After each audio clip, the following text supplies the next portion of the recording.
Hello, everyone, and welcome to today's webinar on climate neutral aviation, where we're asking, what is the role of hydrogen?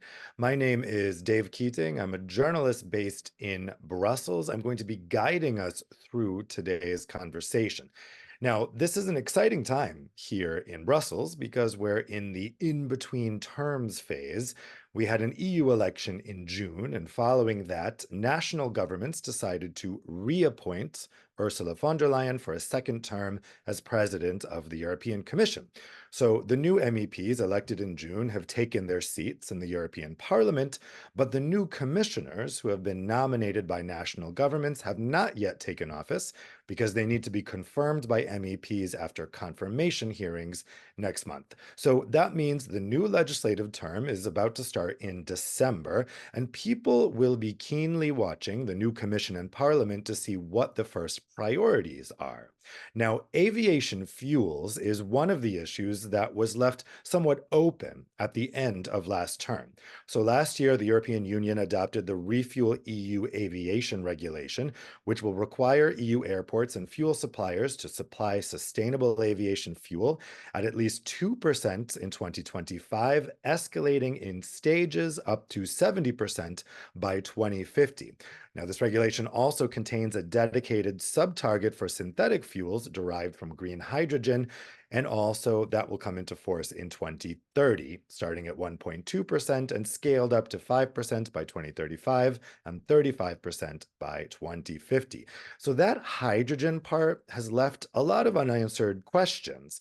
How is investment in hydrogen going to be spurred? What kinds of national targets can make this happen? And how can bio-SAF use hydrogen for hydrogenation? And how can eSAF, electric, use carbon monoxide and hydrogen with metal catalysts to produce fuel?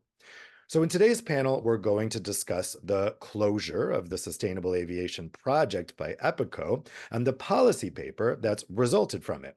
We'll talk about the challenges associated with hydrogen, the regulatory landscape, and the potential for hydrogen to reduce CO2 and non-CO2 emissions in the aviation sector. At the end of the panel, you'll have the opportunity to put your questions forward to the panelists. You can do that by using the Q&A button at the bottom of your Zoom screen, and you can go ahead and put in questions now. If you already know what you'd like to ask, you can go ahead and put that now or throughout the event, and I'll be putting your questions to the panelists at the end. So now let's start with an introduction to the paper, which is entitled, How Can Hydrogen Fuel Climate Neutral Aviation in the EU? I'd like to turn the floor over to Holly Attwell, who is the Energy Policy Specialist at EPICO KlimaInnovation. Holly? Hi, thanks so much, Dave. So I just want to start by giving a brief summary of the issue at hand.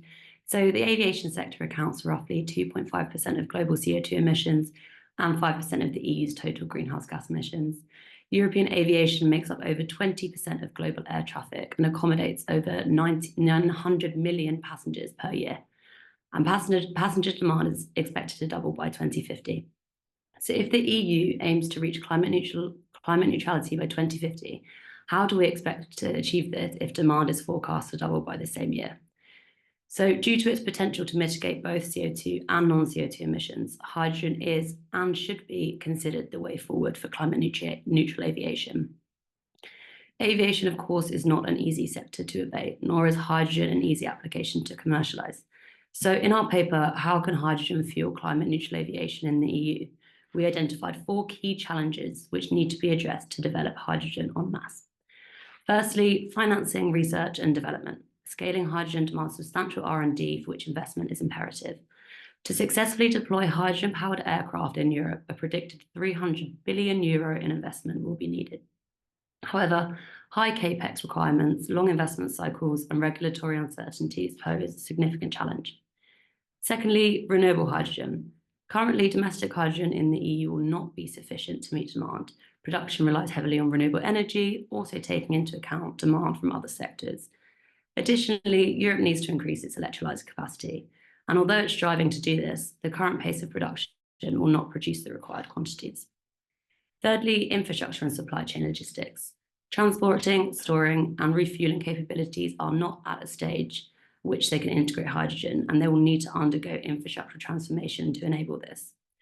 So given also that liquid hydrogen is a difficult element to handle, for example, necessitating minus 253 degrees Celsius storage, measures will need to be enacted to ensure robust handling throughout every stage of the supply chain. And finally, regulation and safety. Ensuring correct handling of this highly explosive element and meeting safety regulations and consumer confidence will be crucial for its development. So EPICO and the authors of our paper have put forward 4 policy recommendations that we believe will help overcome the challenges of hydrogen development in the aviation sector. Firstly, it will be absolutely essential to scale finance and R&D to reach the technology readiness level necessary to fly hydrogen-powered aircraft. A dedicated framework for the sector should be established to address the hydrogen technologies by creating regulatory sandboxes for which various R&D funding initiatives should be made available. Public-private partnerships would provide an additional avenue for R&D investment. Secondly, in order to utilise hydrogen, we need to develop the hydrogen market and ensure that there's adequate supply. To reach the quantities necessary, hydrogen production will need to be accelerated. So in addition to imports, we should also look at the potential of direct renewable energy conversion in the North Sea, which is an area, a topic area in which EPICO is already working as well. To incentivise private investor confidence, we need to commit to hydrogen purchases. This should be through offtake agreements supported by government incentives. This will de-risk the market and catalyse the hydrogen facilitation processes between now and when the sector is ready to make the use of the agreed purchased hydrogen.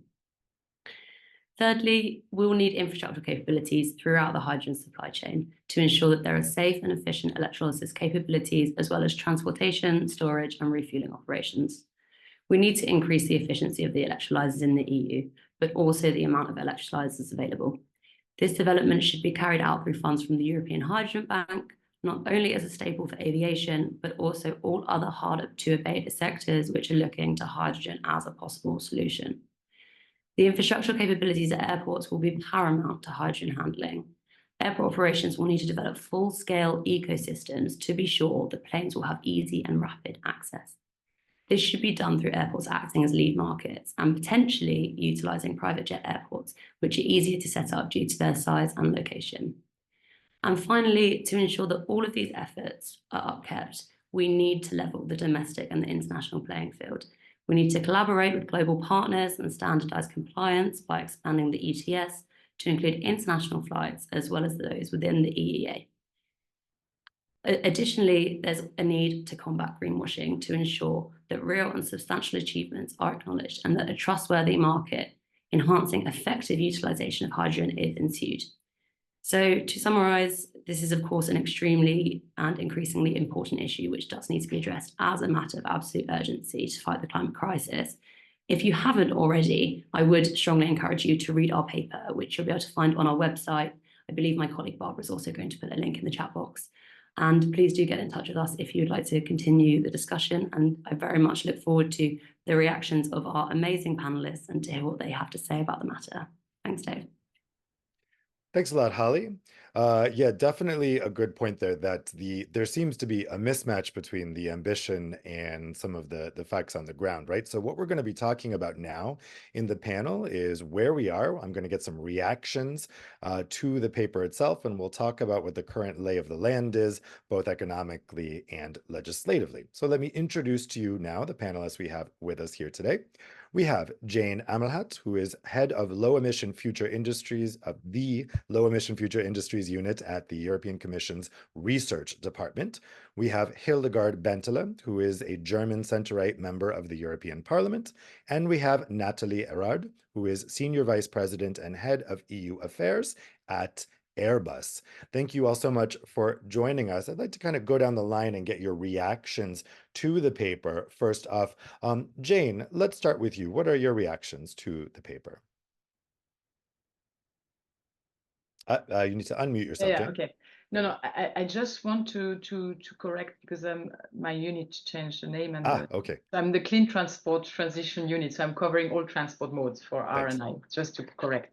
No, I think it's a very good paper, and maybe I don't know if we will then go through the more detailed reaction, I guess, with the questions after. No, so I think I mean hydrogen certainly is a very important fuel and technology to decarbonize the aviation sector. And yeah, we are working on it, and I can afterwards maybe explain more in details what we are doing for that. Great. Yeah, we'll talk more about the legislative developments in a bit. Hildegard, let's turn to you next. What were your general reactions to the paper? You also need to unmute yourself, Hildegard. Here we go. Yeah, now you can. Yeah, you know.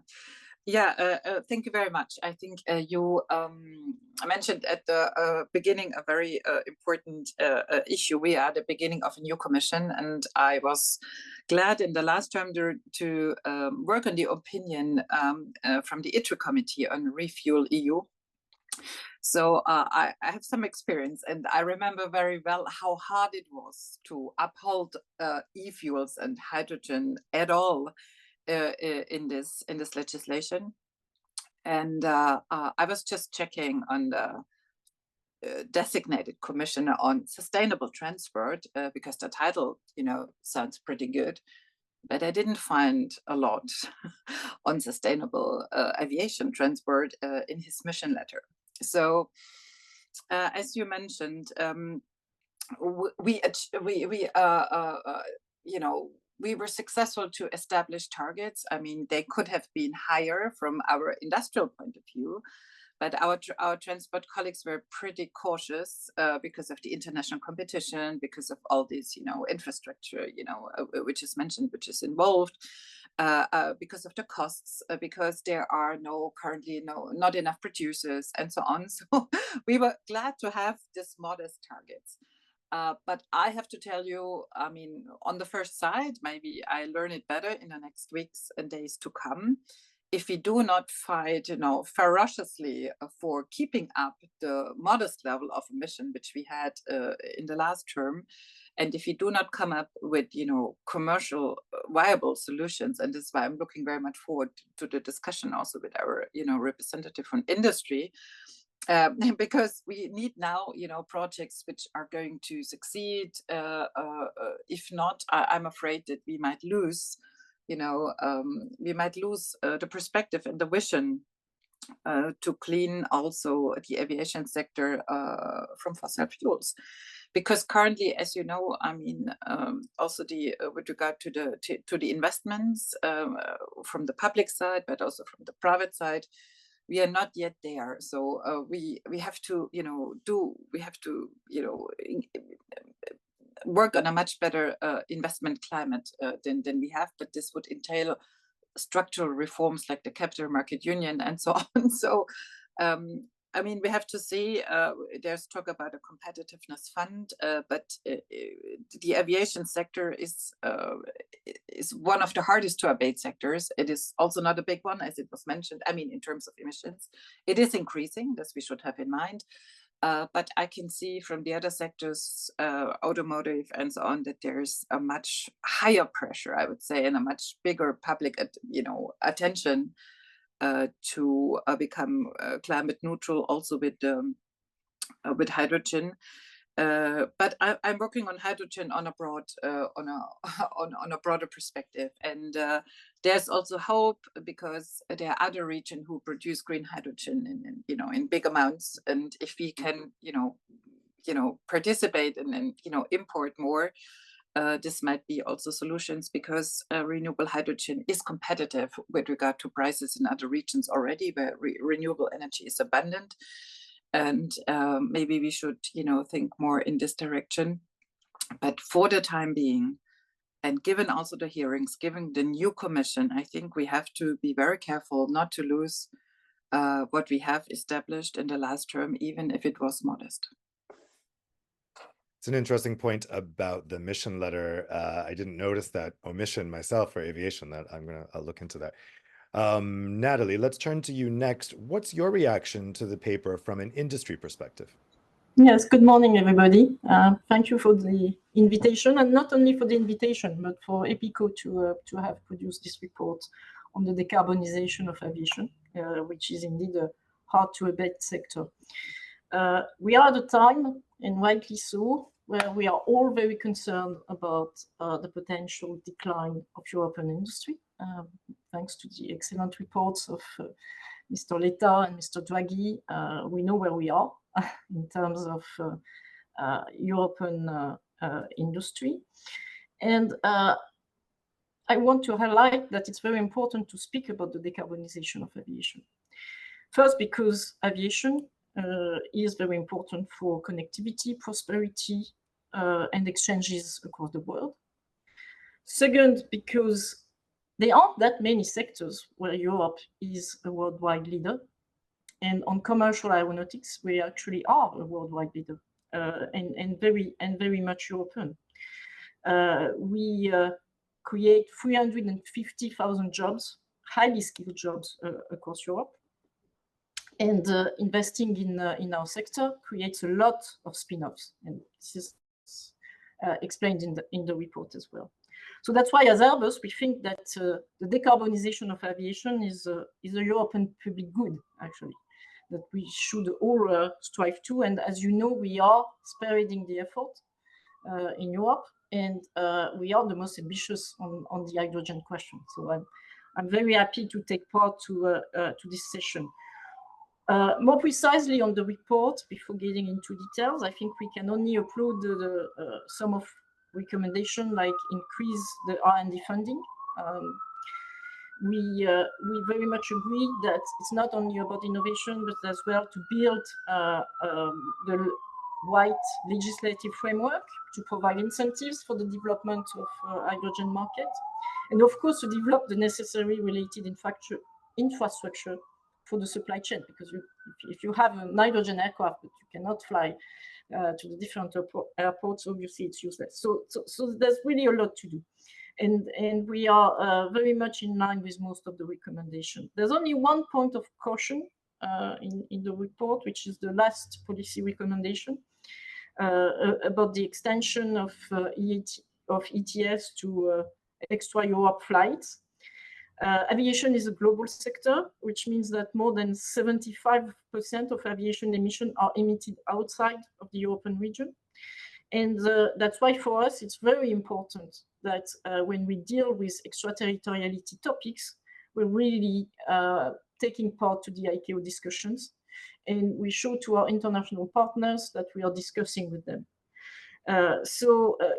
We think that the extension of ETS to extra EU would undermine the CORSIA, the international global scheme. And we think it's very important that Europe is cautious with that, because it tried in the past, failed. So that's a failure for our collective efforts. And then it undermines and creates a lot of problems for Europe.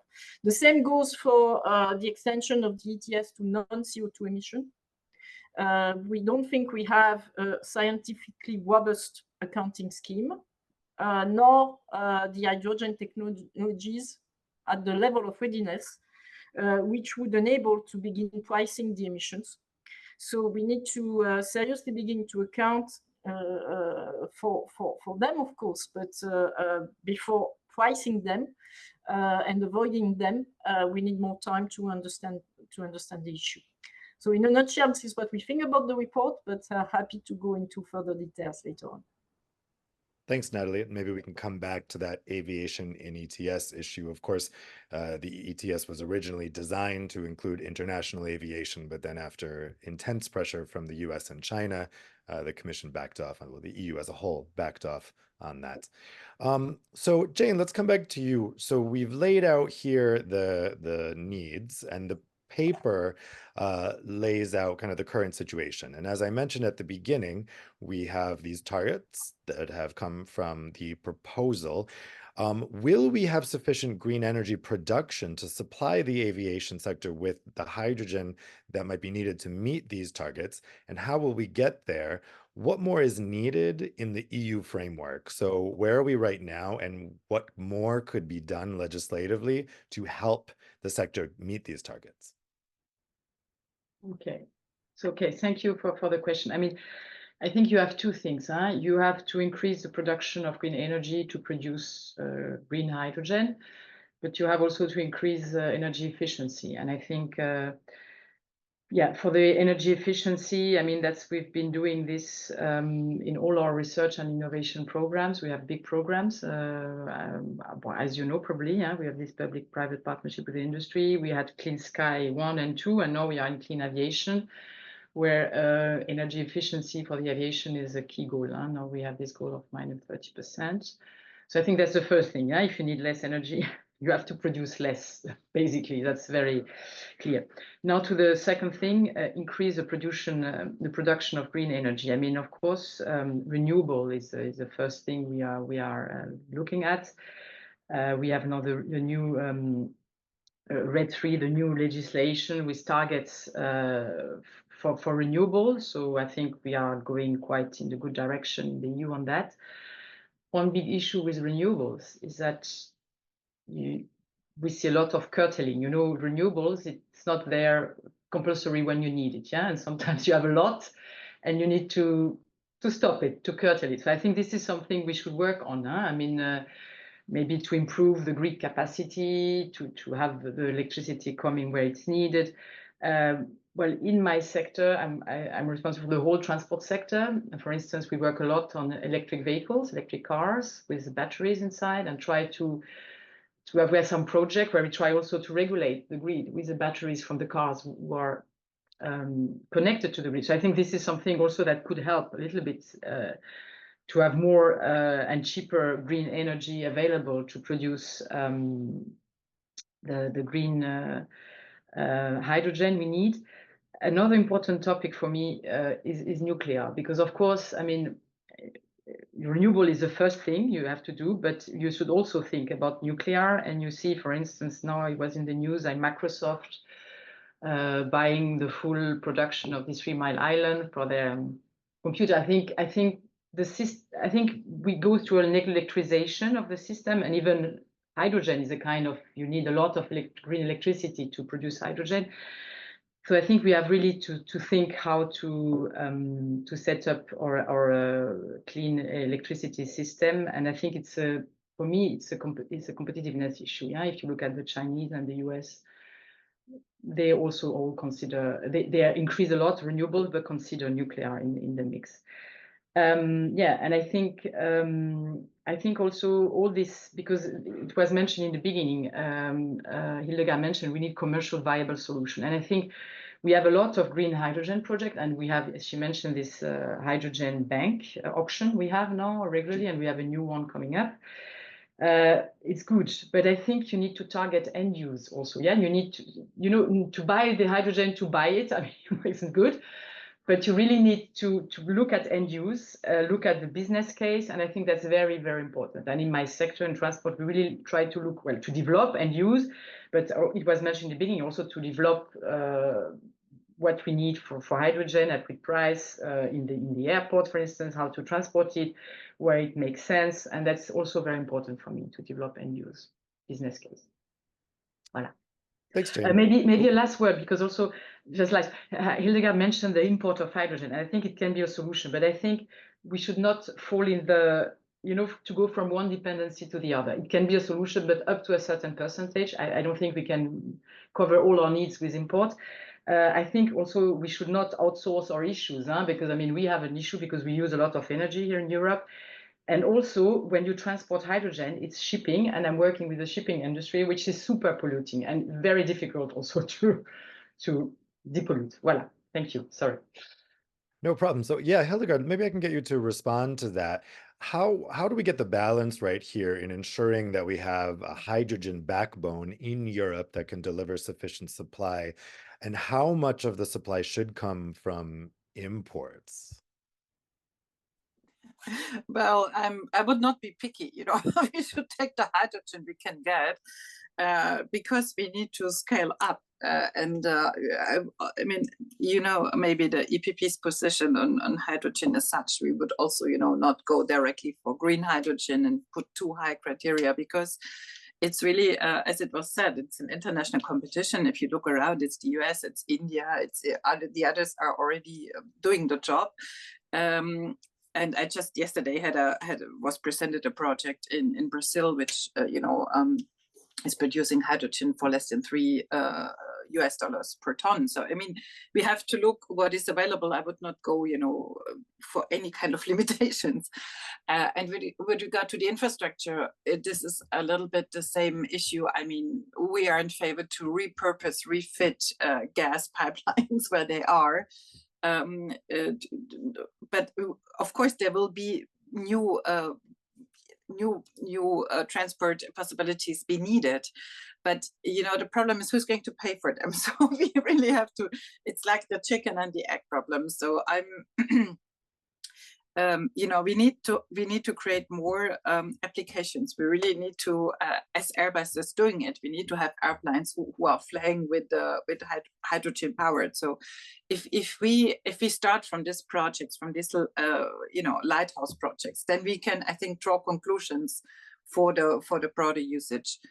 But I mean I would contradict a little bit what was said also with regard to the international competition, because if you do it only for the European market, then it will stay very expensive.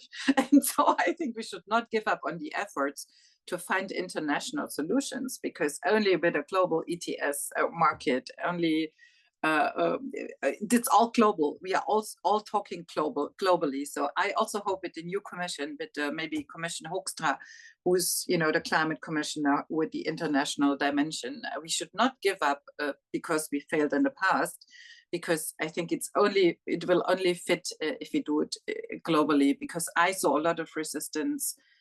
Only do it for the EU market, because it just it doesn't fit. It distorts competition. So, and I don't think people are ready to pay that much more for their flights.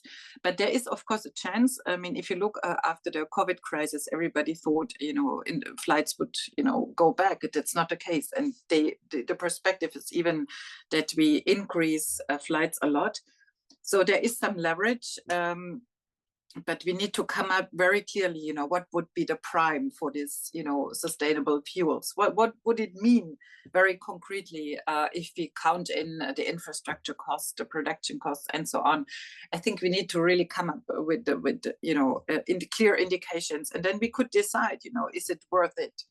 Or do we say we focus on other sectors which are maybe easier to achieve, or so on? Because now we are really in a situation, and I have to say this, looking at the new maturities, looking at the political situation in Europe, where there is a feeling of decline, there's a feeling of high costs. We have to be more careful, I would say, in which direction we go, and we have to present to the voters also success stories, because if we say it takes too long, it's unachievable, these are only small efforts, then I think it's hard. So we really have to now concentrate to continue with the Green Deal and its ambitions. We have to come up now with solutions. This is what we call the implementation phase, and we also have to check again where to focus, because if we focus on everything, then we'll might not get out, some good results with which we can build success in the future. Well, you asked who's going to pay for it, which is a good question. So, Nathalie, we've heard the legislative perspective from the perspective of the Commission and the Parliament. From an industry perspective, particularly from manufacturers, what policy mechanisms and signals does the industry need to make sure that they can accelerate these green and low carbon hydrogen uses in aviation, and in particular when you're thinking about aircraft design? Yes, I think maybe a few comments first. As Airbus, we see ourselves as a European success. So I think it's important. The EU is obviously looking for the success in the future, but as well as preserving the success of today and make sure that we're still a success tomorrow. I think this is all our duty towards the wonderful engineers we have working across Europe. Indeed, we need global solutions. So I fully agree with that. It's more the way we build those global solutions that needs to be discussed. Are we taking EU tools and imposing them to the world, or are we engaging in a discussion through climate diplomacy? So therefore, that's a very important policy that we need to that we need to beef up. And of course, so far we've seen that the international community likes discussing at ICAO level because it was done for that. So my point was to say it's better to discuss CORSIA and ICAO level and maybe bringing the ETS, but not imposing it to the rest of the world as it was tried before.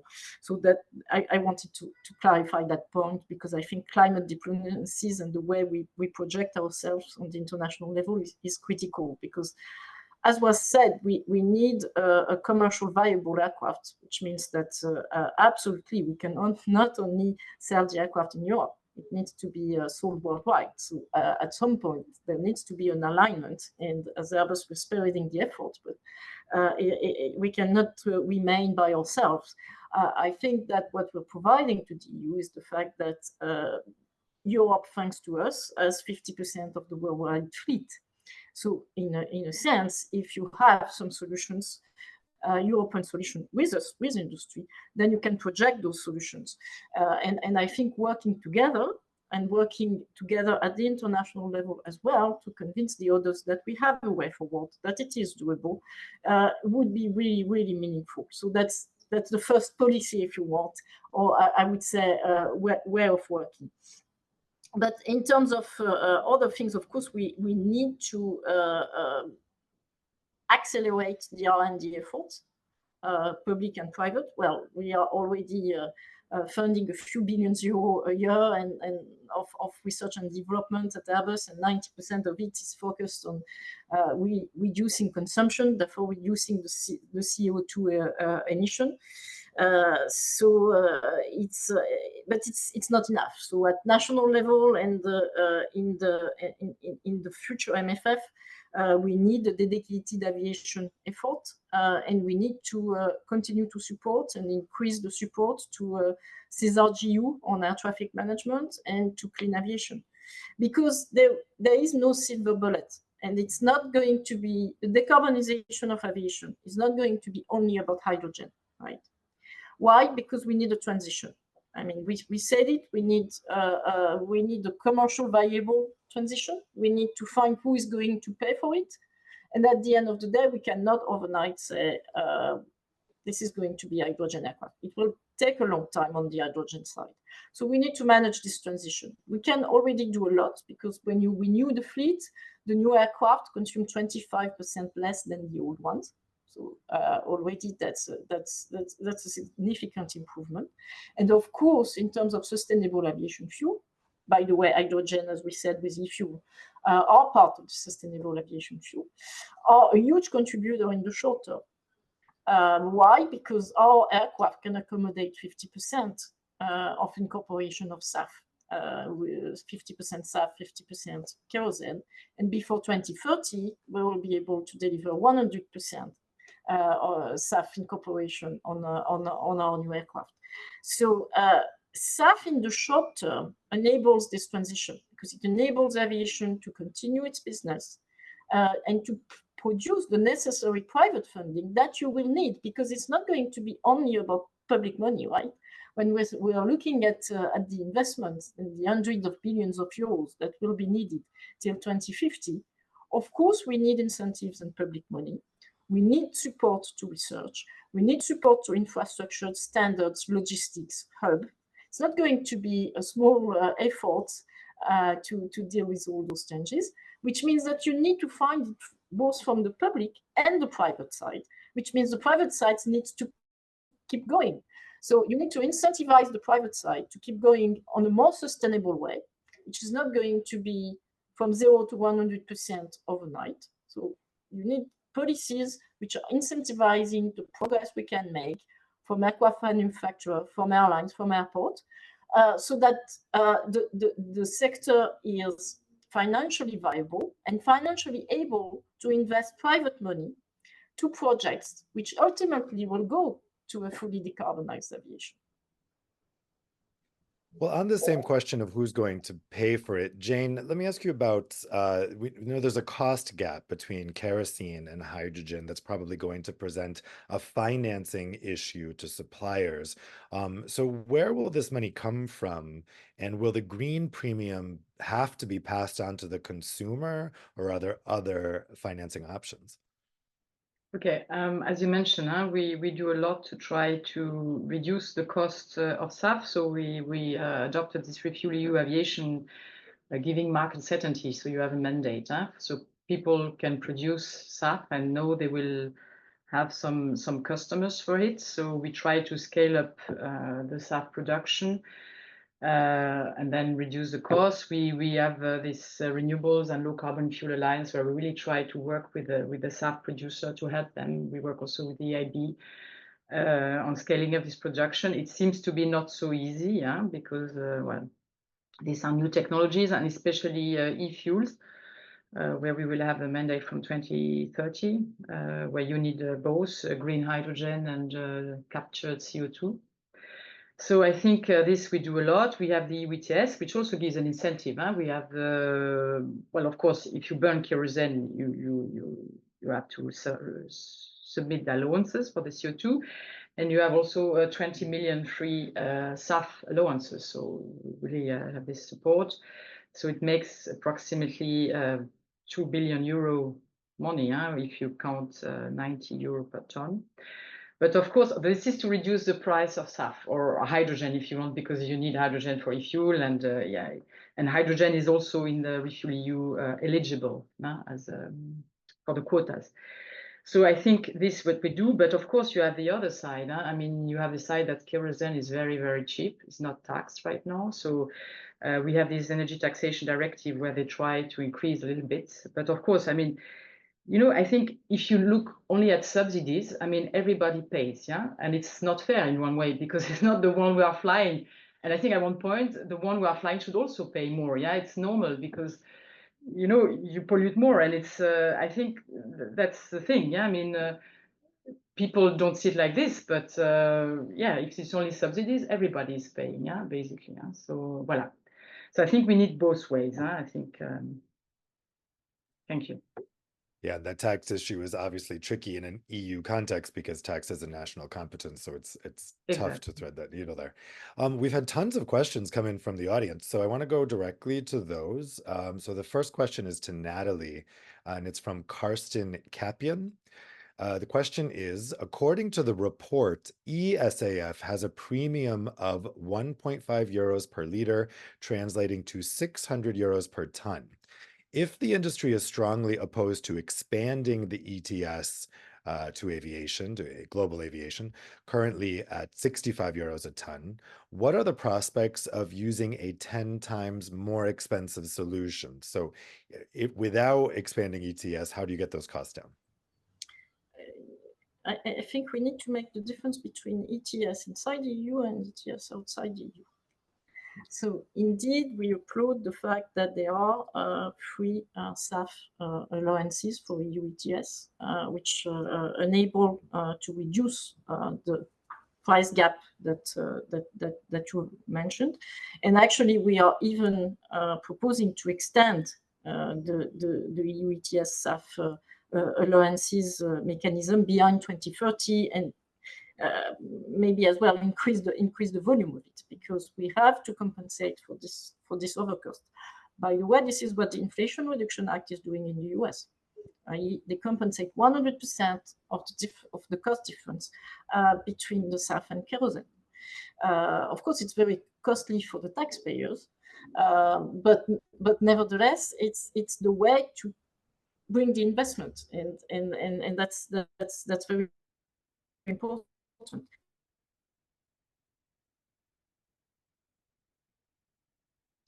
think we may have lost your audio, Nathalie. Well, we'll come back to you in a second, but I think we just lost your audio there. Let me take another question from the So again, audience. what I was mentioning is the extent ETS on. It's Okay. we'll come back to you in a second, Nathalie. I think there's an audio problem there for the moment. I'm going to take another question from the audience. So the next question is from Angus Bajant. I'll put it to you, Hildegard. I'll put it to you. The question is, given the high price of green electricity in many parts of Europe and how that pushes up the price of green hydrogen electrolyzed here, how can industry and government cooperate to bring those costs down, and what commitments on the public side are needed?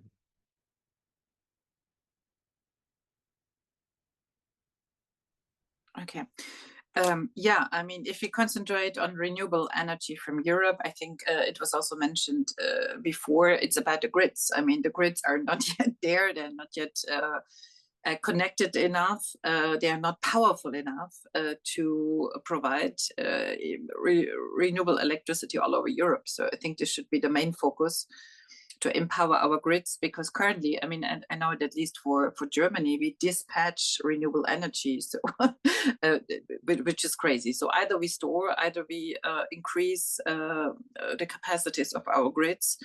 This is the main issue. But I mean, there is more the public. It's a public task, but also the costs are being shared with the consumers. So we will have this, I think, this period now where we have to foster,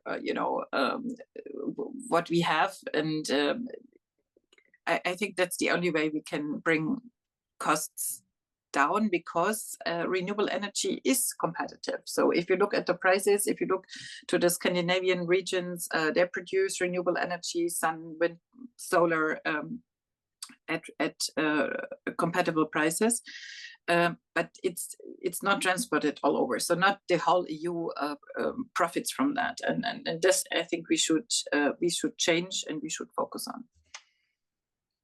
Okay, I'll put the next question to Jane. This is a question from Finlay Asher. Due to the need for green H2 to decarbonize existing or gray H2 uses, such as refining and fertilizer production, and the long timescales required to develop and certify particularly LH2 aircraft, do you think it makes sense to tax fossil kerosene and use this revenue to pay for scaling green H2 production for non-aviation uses in the near term? Again, tax being a tricky issue in the EU context, but what's your answer to that? Yeah, I think it's a complex question, because he wants to tax kerosene to pay for. Okay, I think, well, normally, yes, you try, if you tax a sector, to make sure the money taxed in this sector stays in the sector. That's why we try to do with the EU ETS and the Innovation Fund. It doesn't work all the time, because member states are eager to get the money in their general budget. So I think is not so easy, and it's again a taxation issue, which is member states' competence. But of course, yeah, I mean, if you have a sector like aviation, which is very difficult to abate, because you need totally new technologies, which are not so easy. You need new fuels. I think it makes sense, yeah, if you have a need kind of taxation, that the money stays in the sector. But yeah, from a practical point of view, I think it would be difficult. That's what we already try to do with the UTS, and it's not so easy. Yeah.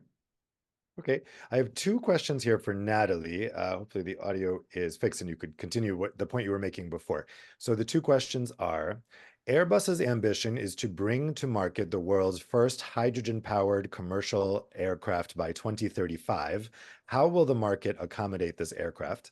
Second question is, will OEM or Airbus need to establish dedicated production lines for their hydrogen aircraft? Is it planned to offer two technical solutions for a single market segment, i.e. an SAF-powered aircraft for international markets and a hydrogen-powered one for the EU markets?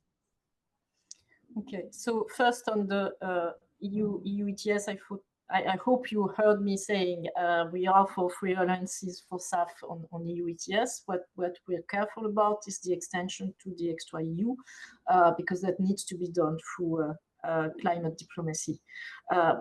Quick word on taxing, because I'm a bit concerned that we are forgetting again, and that's what a problem of the previous mandate, the balance between our collective efforts on decarbonization and the economic equation. I mean, if we tax too much aviation, then what will happen is that the private sector won't be able to fund the transition. And as we said, the public sector will not fund it all.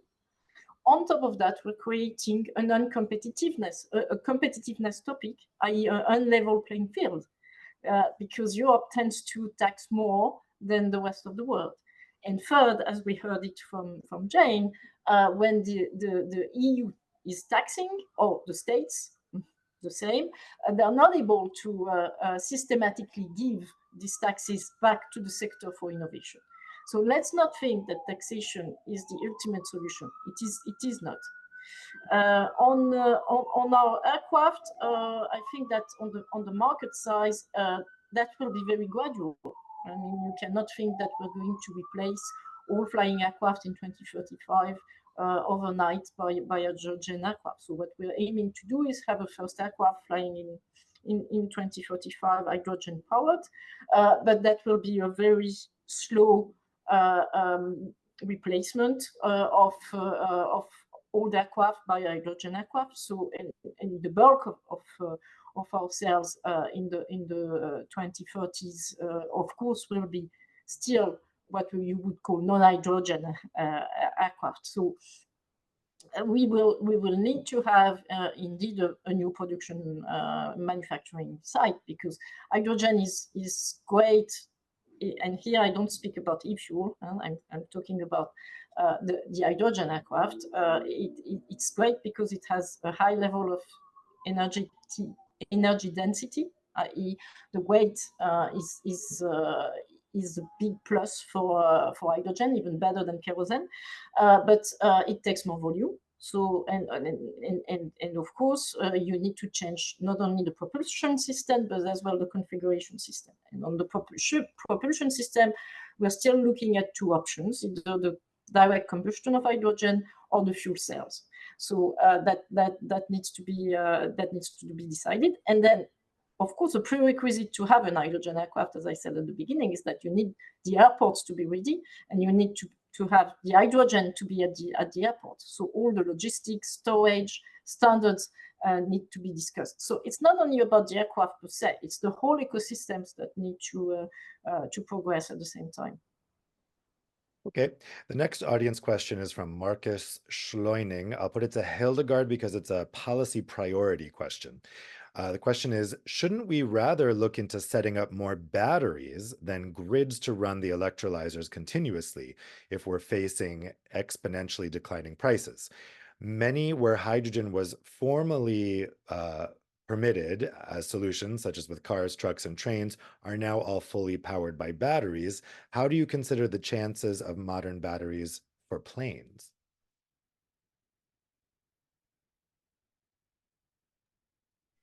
Well, I fully would agree that this is what I mentioned with storage. We need to introduce batteries in the system.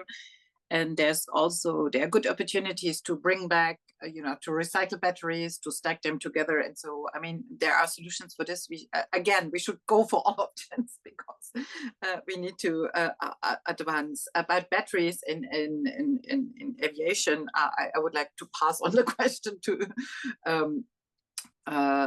because this I cannot tell you, but as I know, batteries are too heavy. I mean, in the transport, this I know from the transport sector, but this I cannot technically, I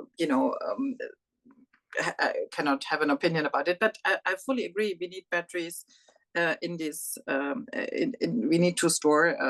This is for sure, and I would go for the recycled batteries. We're getting back. There are solutions for that, and we should, of course, do everything to promote them. Yeah, maybe I'll put that technical question to Nathalie. I mean, is it still the case, and do you expect it to remain the case, that battery could only ever be conceivable for the shortest of flights? Yes, yes, indeed, because of this energy intensity issue that I was talking about. Too heavy for the level of energy you get. So it can only accommodate small aircraft. We cannot extend at the difference of hydrogen. So that's why we believe that for big commercial aircraft, hydrogen is the solution of the future, but that it will be very gradual, start in the mid-30s, it's still envisaged only for short range. So we'll start 1,000 nautical miles, then short range, and for long range, because of the issues we have to face, it will be even longer run. That's why we keep saying that there's no magic spell in aviation. You have a mix of measures, renewal of fleet, better air traffic management. We haven't spoken about it, but that's very important, because the states could actually get 8 to 10% savings right now. It's only a political decision. And then SAF massively in the short term, but SAF, because of the scarcity and the price, won't solve it. And therefore you need as well the aviation of the future and the hydrogen solutions. Yeah, the single European sky issue is one of the most depressing topics to talk about in Brussels, so we'll leave that to one side. The next question is for Jane. It comes from Laurent Dancil. The upcoming discussions regarding the EU's long-term budget, the MFF, are likely to be a test of the EU's commitment to develop and deploy the technologies aviation will need to decarbonize. How do we make sure these financing support to hydrogen aircraft will not be scaled down, or at least remain as it is currently, I think, in the proposal? Okay, so yes, we have restarted the discussion for the next MFF, so the next budget, so which will start in 2028, but it is very complex. And part of this budget is research and innovation, of course. And as I mentioned quickly, we work in our sector with partnerships with the industry. So we have this big partnership with the aviation industry called KlimaInnovation, which of course we would like to continue, and with the same ambition. So I think, we will have to make the case why we continue and what we want to develop after 2027. And I think that's why I will just repeat. I mean, I think we really need to look at business case. I think this decarbonization of aviation and other sectors is really a chance. Yeah, look at the electric vehicles and the Chinese. If you do it right, if you pick up the right technology, it can be really a chance, because now competitiveness is also an issue. And I think we really have to look how to organize this. But of course, we need a lot of money. And yes, as Nathalie mentioned, this is an EU industry, a strong EU supply chain also. So I think it's worth continuing investing in this sector. Okay, well, last question before we wrap up, I will put to Hildegard the question, because it's another policy priority question. Question is from Adrian Assou. Since policy measures focus on e-fuels, which Airbus has called a temporary solution, are they not likely to delay the development of a hydrogen-fueled rather than e-kerosene-fueled aircraft?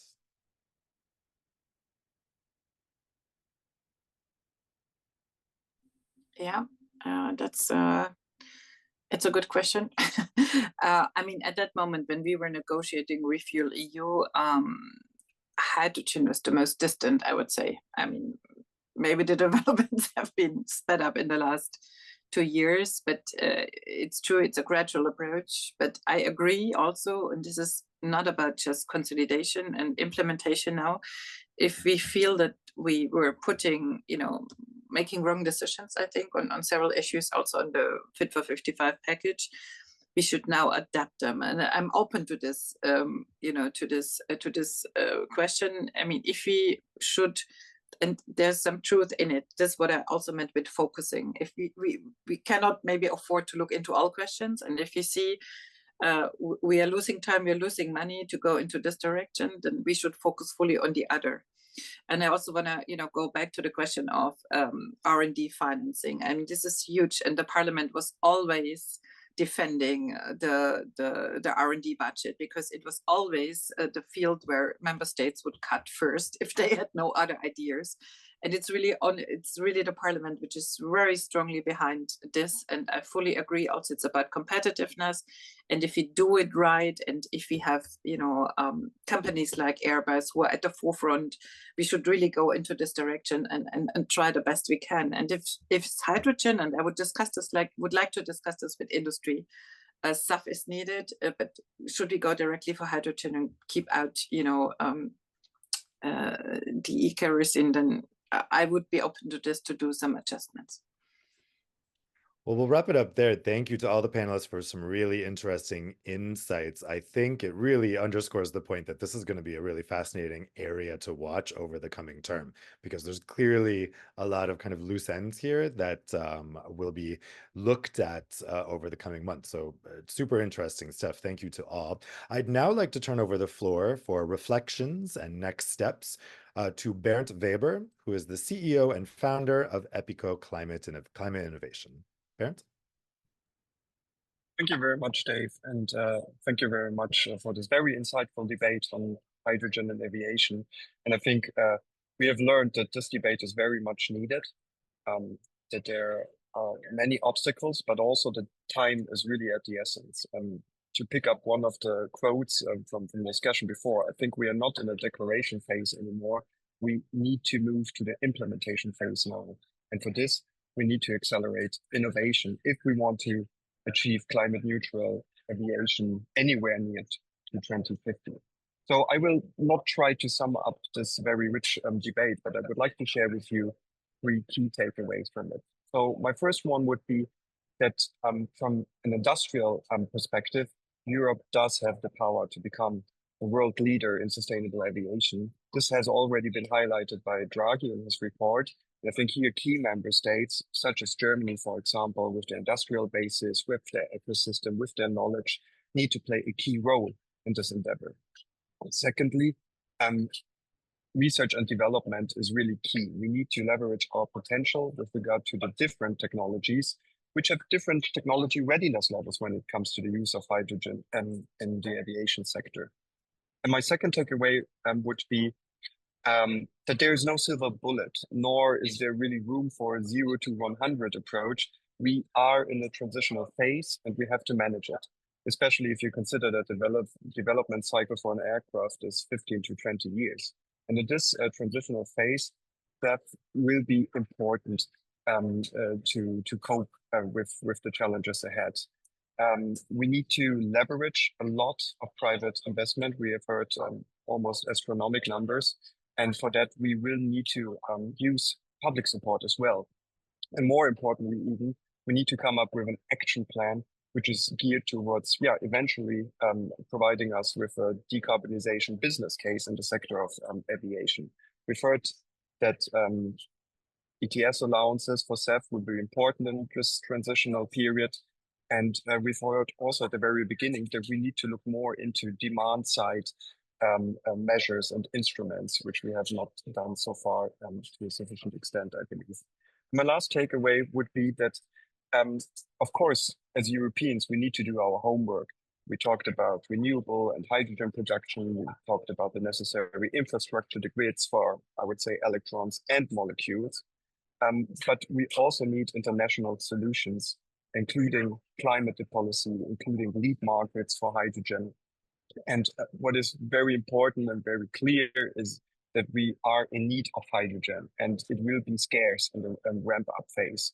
So we will need to look into importing a lot of hydrogen. And when I look at the final investment decisions taken so far globally, but also in Europe, this is only 1/3 of what we would like to have in 2030. So there's a lot of urgency and there's a lot of investment which needs to take place. And for this, we need the necessary framework. Yeah, to sum up, I think we need to be pragmatic. As it was said before, we need to put together the elements that we already have into a coherent action plan. Ideally, this becomes a business plan, a business case for sustainable aviation in the near future. And for this, the next steps in the next legislative period on the European level, but also on the member state level, will be very important.